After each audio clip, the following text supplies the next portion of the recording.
महिला आयोगाकडून दिरंगाई झालेली आहे. म्हणजे स्वतःच्या पक्षाचे किंवा सरकारी पक्षामधल्या लोकांचे काही विषय आले की इथे दिरंगाई होते आणि इतरांकडे मग तुम्ही आवाज ओरडून ओरडून बोलतात. पण ही जर दिरंगाई होत असेल तर पक्षाचा पदाधिकारी जो असेल त्याला कृपा करून महिला आयोगाचं अध्यक्षपद देऊ नये. तेव्हाच महिलांना न्याय, योग्य तो न्याय विदाऊट बायस होताना, म्हणजे कुठेही एक महिलांना न्याय मिळताना इथे सरळ सरळ न्याय मिळाला पाहिजे. अशा महिला आयोगाचं अध्यक्षपद अशा व्यक्तीकडे द्यावं ही आमची मागणी आहे.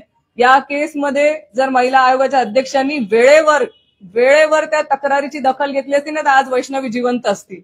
जर त्याच वेळेस त्या लोकांच्या मुसक्या आवळल्या असत्या ना तर एवढी हिंमत त्या लोकांची झाली नसती. पण त्या तक्रारीनंतर त्यांचं स्वतःचं विश्लेषण तुम्ही बघितलं असेल तर की हा पारिवारिक वाद होता, त्याच्यामुळे आम्ही चर्चेतनं मार्ग काढायला सांगितलं. एवढं झाल्यानंतर ती महिला येऊन तक्रार करते, चर्चेतनं काय वादात तुम्ही मार्ग काढताय? तुम्ही अटक का नाही केली त्यांना? मी म्हणते यांच्यावरती सदोष मनुष्यवधाचा का गुन्हा नोंद करू नये? यांनी यांच्या स्वतःच्या जबाबदारीत नाही मुक्त होऊ शकणार नाही.